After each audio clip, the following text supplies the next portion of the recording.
Bonjour à tous. Le 10e épisode de cette émission et quelques autres numéros qui suivront sera un peu particulier, car comme je ne peux couvrir à moi seul toutes les expositions, par manque de temps, d'argent également, j'ai décidé de vous faire des revues sur des expositions passées depuis longtemps, voire très longtemps. Alors, quel serait l'intérêt de faire des critiques sur des expositions qui ne sont plus d'actualité, que vous ne pouvez plus voir? Les raisons sont très simples. Tout d'abord, lorsque je me préparais à partager avec vous ma passion sur cette chaîne, il y a un peu plus de 2 ans maintenant, ces expositions m'ont paru excellentes et m'ont réellement conforté dans l'idée de consacrer ma vie à l'éducation, rien que ça. D'autre part, j'ai pu me confronter à d'autres expositions dans le cadre de cette chaîne et j'ai pu voir des œuvres que l'on n'étudiait pas ou très peu dans les cours d'histoire de l'art. Ceci m'a nécessairement forcé à aiguiser mon sens critique et à développer ma propre approche d'une œuvre. En outre, dans cette émission, il ne fallait pas que je vous parle d'une œuvre en particulier, mais de l'événement entier. Un exercice que l'histoire de l'art ne dispense pas curieusement, alors qu'il n'est pas l'apanage de la critique d'art. Je traite également de muséographie, d'organisation de l'espace, je m'intéresse aux questionnements qui animent les conservateurs, notamment la réception du public ou encore l'intelligence historique du propos. Avec l'exposition Corot, le peintre et ses modèles, ou encore celle des âmes sauvages du musée d'Orsay, excellente sur le fond comme sur la forme, je me suis questionné sur la qualité de ces premières expositions qui m'avaient pourtant beaucoup apporté. Je me suis demandé si avec mon regard d'aujourd'hui je saurais les apprécier autant qu'avant, et ce que j'en ai finalement retenu 2 ans plus tard. Un bon moyen de savoir si je leur devais d'avoir appris quelque chose, qu'elles aient été bonnes ou mauvaises dans leur exécution. Si vous avez raté vous-même ces expositions, ces revues seront comme les autres. Voici donc la première chronique Expo Rétro consacrée à celle tenue au musée d'Orsay du 27 mars 2016 au 15 janvier 2017. Spectaculaire Second Empire. Dans l'histoire de France, la période du Second Empire est assez peu étudiée dans les salles de classe, puisque le régime politique actuel fait en sorte qu'elle ne soit pas appréciée. Que cela soit la façon dont elle a commencé, mettant un terme aussi prompt que brutal à la Seconde République naissante, à cause de sa corruption, visible au niveau de vie élevé des hautes sphères de la société, en raison des critiques acerbes de Victor Hugo et de la dénonciation des réalités sociales par Émile Zola, ou encore la façon dont elle s'est achevée sur une humiliation suivie d'une fureur et d'une frustration populaire. La tâche était plus complexe que de simplement démontrer ce qu'était le Second Empire, il fallait réconcilier les visiteurs avec cette époque que la grande majorité du public boude volontiers. Toute l'exposition ressemblait à ceci, des œuvres exposées avec une proximité raisonnable, ainsi qu'une certaine distance rendue possible par un décor assez imposant et maîtrisé. Je dis maîtrisé, mais en vérité je devrais dire plus que cela, c'était très soigné.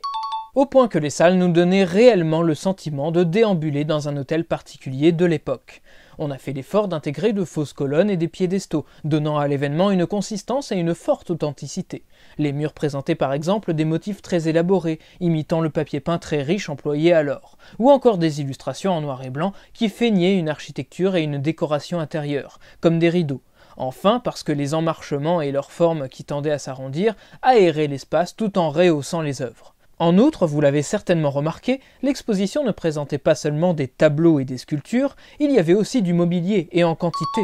Ces objets étaient nécessaires pour nous rendre compte du savoir-faire magistral des manufactures, de leur préciosité, et nous donner une idée aussi bien de la profusion de l'aspect extérieur des architectures fantaisistes et éphémères, que des intérieurs luxueux des appartements impériaux, aristocratiques ou bourgeois. Des propres aveux des conservateurs, en effet, de nombreux aspects de l'époque n'ont pas été couverts par l'événement, qui n'a accordé son attention, pour l'essentiel, qu'à la perception du Second Empire sous le prisme des personnes capables d'entretenir des commandes artistiques, et de laisser ainsi à la postérité des images d'une société mondaine mais raffinée, opulente, une société qui exhibe son essence, qui est consciente de son statut et s'offre un modèle de réussite matérielle et d'accomplissement intellectuel au reste des citoyens. Les œuvres nous offrent également de nombreux exemples de la mode vestimentaire de ce milieu privilégié. Ainsi, tous les éléments étaient en place pour nous introduire auprès des hautes sphères de cette période. Les colonnes et même les plafonds s'adaptaient aussi pour nous faire ressentir le goût primé par les élites. Vous noterez également que sur cette photographie, l'éclairage était très suffisant pour apprécier les œuvres. Mais il révèle aussi l'une des faiblesses de l'exposition, l'aspect très habillé, voire étouffé de certaines pièces, marqué par cette couleur rouge bordeaux au mur et ou sur les sols. Dans d'autres salles, au contraire, l'éclairage se faisait volontairement trop fort afin d'exacerber la préciosité des objets et leur forme sophistiquée. Si cela était effectivement très beau à contempler, cela s'avérait absolument regrettable lorsque l'on voulait simplement regarder la vérité des corps de ces objets. C'est donc dans une moindre mesure le manque d'homogénéité entre les salles qui posait problème, mais cela servait bien souvent le propos. Dans l'avant-dernière salle par exemple, la muséographie se calquait sur la manière d'exposer les tableaux lors des salons, afin de nous offrir un tant soit peu la même expérience que les spectateurs d'alors. Nous reviendrons ailleurs et un autre jour sur les deux salons de 1863, l'officiel et celui des refusés, mais l'œuvre que l'on retient habituellement de ces deux manifestations se détachait seule et sur un mur d'une couleur différente que ceux de ses voisines, pour souligner son importance décisive dans l'histoire de l'art. Les pièces étaient assez larges, et il y avait dans l'ensemble, comme nous l'avons souligné grâce au décor, une bonne visibilité. Mais ceci ne voulait pas dire que vous pouviez facilement déambuler et accéder aux œuvres. À titre personnel, je m'y suis rendu 2 fois, la première au tout début de l'événement, la seconde presque à sa fermeture. Et il y avait toujours du monde. Ce point négatif n'a pas pour objectif de pénaliser le succès manifeste de l'exposition, qui est en soi une très bonne chose, mais il est plutôt là pour souligner le fait que malgré toutes les qualités de la mise en scène, cette dernière n'a pas su résoudre le problème délicat de l'influence. Je ne pense pas être en mesure de me rappeler, comme je le fais de coutume, les 3 œuvres qui m'ont le plus marqué. Mes souvenirs sont trop lointains et même si je m'en étais souvenu, il aurait été difficile de les départager. Même en écartant d'emblée celles qui jouissent d'une belle célébrité. L'exposition rassemblait bien entendu de nombreuses œuvres approuvées par l'État, des photographies, des objets d'art précieux, mais aussi des objets plus quotidiens présents dans les cafés. Il ne faut pas oublier les nombreuses pièces qui rendaient hommage à l'impératrice Eugénie, figure essentielle du gouvernement qui a su jouer un rôle important au niveau diplomatique, mais aussi sur les arts.